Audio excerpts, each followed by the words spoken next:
The secret to a higher quality weld or a higher quality of fabrication, in my opinion, and what I've learned over the past few years, is having higher standards. That is one of the only things that sets you apart from others, is what standards you hold for yourself. But what does it take to have high standards? Again, this is something that I've learned over the past several years, and I credit my wife for challenging me to have higher standards. I've come up with 3 things that I believe you need to have high standards. Number 1 is define your standard. So this here is going to be a fuel tank. And before I even come out here to film this video, I was thinking about how I wanted this fuel tank to look, to make it have, a look of very high standards, to be as pristine as possible. It's just a fuel tank. But see, that's the first thing, that's the first thought that comes to a lot of our minds, including my own, is it's just a fuel tank. And that's where your standards start going downhill right there. That's where you have to start practicing these 3 things. And one of those is defining your standards no matter what it is that you're working on. So one of those things is, how was I going to weld this? Was I going to put a full corner weld? Was my standard to make the weld look pretty? Was my standard to fill in the corners and grind it to a sharp edge? I thought about these things. What was I gonna do? Where was I gonna tack it? If I was gonna do the prettiest weld as possible, where do I want to tack it? And am I gonna grind my tacks a little bit so whenever I weld over it with my MIG, you can't tell that I'm welding over a tack? So the standard that I chose for this fuel tank is a pretty weld, a pretty MIG weld over filling it up and sanding it down. The second thing that I believe we need to be able to hold ourselves to a higher standard is patience. This is a big one. For instance, on this fuel tank, I've decided that I'm going to take a sanding pad and sand down the ends where I'm going to be welding, but also a little bit of the mill scale right here on each side. I want to take all the mill scale off because of the high standard that I've already set for myself. By sanding down all the mill scale, that's going to allow me to put a prettier weld on this fuel tank. But that takes patience. And for those of you who may not know, I do not come by high standards honestly. Like I said, I credit my wife for challenging me to have higher standards. I was raised with very low standards. A lot of that comes from lack of money, and I'm very aware of that. My parents, we weren't poor, we had everything we needed, but that was it. It was just survival. There was no trying to do that much better. I also worked for my grandpa every summer doing concrete work. And again, the generation he was raised in, it was just survive and be thankful for what you have. So therefore, he didn't worry about trailer lights. His trailer that he pulled his tractor around with didn't have trailer brakes, didn't have trailer lights, and just a number of things that he didn't prioritize. He didn't hold himself to them higher standards. And since that's what I was around growing up, in other words, that was my influence, that's what I seen, I naturally picked those up. Like, I naturally picked up that mindset of it's okay to do bare minimum, That's why they say, and I've talked about a lot here on the channel, about surrounding yourself with people you want to be like, because whether you realize it or not, you're learning from those that you're around. Using that as an example, I was around my grandpa. What he did, not what he said, but what his actions were, that's what sunk into my subconscious, And so I've got this really bad habit. You can see it on my welding truck. You can see it in this shop. You can see it throughout my whole life, unfortunately. And I am determined to change that. So all that to say is, I understand that finances can be a thing, but I believe that, if we want better things for ourselves and we want to make a better quality of product, to have a better business, we got to start somewhere. So I may not be able to control, getting a new paint job for my truck or whatever, but I can hold myself to a higher standard with this welding project right here. You can do this in a lot of things in your life. It's baby steps. It's the little things that you do over and over in your life. Number 3 is creating a habit of thinking more and putting more into your prep. I don't mean just everything I talked about. It does include what I just talked about sanding, getting everything prepped good, but it also means doing more thinking ahead of time, kind of like I've already talked about. You know, I thought a lot about what I wanted this to be, but I just want to reiterate and make that its own subject. Creating a habit of thinking ahead more, thinking more, and prepping more versus just getting out and doing it and getting it done and calling it a job. Use more of your imagination and your mind to create these higher standards. And plan, planning means like your measurements. We're gonna put D-rings on this thing, we're gonna put a little shelf around the edge of the top, and all these things take thinking ahead before you get into it. So to recap, number one is define your standards. Think about what you want the project to look like. Write it down. Think about every little detail and how you want everything to look or be like. What is your highest standards? If this was a dream, take money out of the equation. Define your standards. What do you want? Not only do you want, but Tony Robbins says this. I heard him say this once. He said, it's not about what you want, it's about what you must have. So in other words, define what you want, but then change that, like transfer that into, I must have this. Once you dream it up, don't settle for anything less. So once I dreamt up that I want these to be pretty welds, I am now holding myself to a standard that I won't do anything that's gonna keep me from making as pretty welds as I can on this fuel tank. So define your standards, make it a must-have standard. Number two is create a habit of patience. Just like in number one, how I recommend taking money out of the equation. Number two, take time out of the equation. For me, taking time out of the equation helps me have patience. Because think about it, this is the power of slowing down or having patience. What I've realized about myself is half the time whenever I get done with a project or I get through a step and I'm not really happy with it, or I've talked myself out of redoing it or whatever, it ultimately came down to I didn't want to take the time, or I didn't feel like I had the time.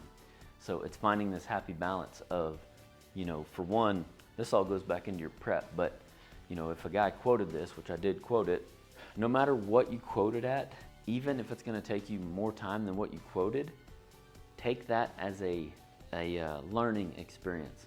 Don't focus so much on, oh my gosh, I'm only gonna make $30 an hour versus the $100 an hour that I quoted this thing for. Don't worry about that, because you're gaining so much invaluable experience by holding yourself to a high standard. Not to mention that high standard is going to propel you forward in your business. Especially in today's world, so many people are stamping things out, and there's a lot of people out there like yourself, I'm sure. You like nice things. We're all attracted to these nice welds on the internet. We're all attracted to these nice welding beds. That's because we like nice things. Well, John Maxwell says, everything that's worth doing is uphill. So in other words, everything that looks nice takes work and high standards. Like it's not easy, and it doesn't take, you can't get to a nice thing by taking shortcuts. It just doesn't work that way. So holding yourself to that high standard, even if you quote unquote lose money on that project, will pay itself off way quicker if you hold yourself to that high standard. But sometimes we have to take that time and that money out of the equation. That should really be one of my things, is taking time and money out of the equation. I should add that. But so define your standards, create a habit of having patience, and the third one is create a habit of thinking, using your mind, using your imagination. Create a habit of thinking and put more time into thinking and preparation than you do anything else. And lastly, two more things that I want to add to this list, which is working on having confidence to uphold these standards. Because again, this is something that has not come natural to me with my upbringing. And so, I'm sitting here talking, and it's real easy to talk about how having high standards, but whenever you go do a project, especially for a customer, or you're in the real world, and you're just starting to practice some of these things that I've talked about in this video, it is so easy to get talked out of these things. So that's why I say work on, and what I recommend to start working on having that confidence is start working on yourself mentally, emotionally. There's so many things that are deep rooted in having high standards and to actually uphold those high standards.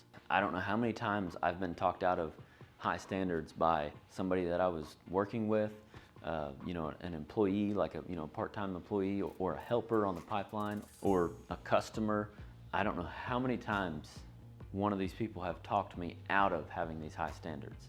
So again, surrounding yourself with people that you want to be like. If you're surrounded by people that are constantly talking you out of these high standards, for one, it's a good thing to consider working towards finding other people, or even better, but harder, which is having confidence to nicely uphold those standards. Creating that morale whenever you're around people and being the leader in upholding those standards is not hard. Correction, is not easy. Because a lot of the world, the majority of people are just get by people. It's in our nature for some reason, I believe. And whenever we all do that, we all just buy into that, just getting by, well then you don't get a high quality product. So being the leader and challenging yourself to uphold that standard is a very difficult thing, and it is something that I'm still working on today. But I wanted to add that to the list. So having confidence, whatever you got to do to build that confidence and that good attitude to hold that high standard up, no matter who's around you trying to talk you out of the high standard. And the last thing that I want to mention here is continually getting experience.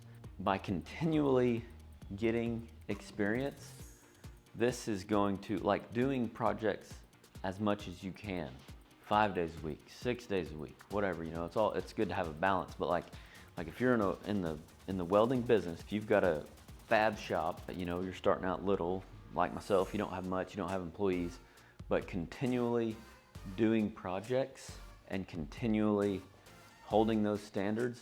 But what I want to focus on is that continual work. That continual work, that more steady work, is going to get you to where you can have high standards, but also shorten your time. In other words, at first, it may be hard for you to have high standards and get anything done in a timely fashion. But the more that you do something with these high standards in mind, the faster you will get. I've said this in the past, but and a lot of you have said it in the comments, a lot of people that I've been around have said this. Leo, my buddy, says, slow is steady. And to kind of bring it home now, to me, what that means and what I've learned over my whole welding career essentially, but especially the past 2 or 3 years, is whenever we spend more time thinking and prepping, but we also have high standards that we've defined for ourselves, we don't get wrapped up or rushed by the lack of time or the lack of money in the project, because you've come up with a plan. A Italian man told me once, he said, plan your work and work your plan. What I would add to that is spend 80% of the time planning your work. Spend the rest of the time doing that plan. By doing these preparational steps, this helps you not talk yourself into leaving something or rushing something, because you've already planned. You've already made your plan, so you're not gonna feel rushed. You've already put into your head, this is the step we're taking. I come up with a plan of my expectations for myself were to sand all this down, so I'm not rushed because I've already planned on doing that. Think about those times where you've spent very little time planning to build this fuel tank, for instance. And in your head, you were just gonna put this together, do whatever you were gonna do, just put it together. And then somebody walks up and says, your shop foreman, for instance, walks up and says, hey, I need you to cut that apart and sand all this down. They threw in an extra step. What that did, all of a sudden, for one, it causes frustration, but only because you were not expecting that. Whenever you make a plan, it sets expectations. So by thinking of this plan and spending more time in the planning process, you build expectations into your plan. Therefore, that creates patience. I hope this all makes sense, and I hope you join me next week in putting this fuel tank together. And yes, I believe I'm going to pressure test this one because I'm holding myself to a higher standard with this fuel tank versus the last one that I built. I hope you have an awesome weekend. I hope you enjoyed the video. I hope you learned something.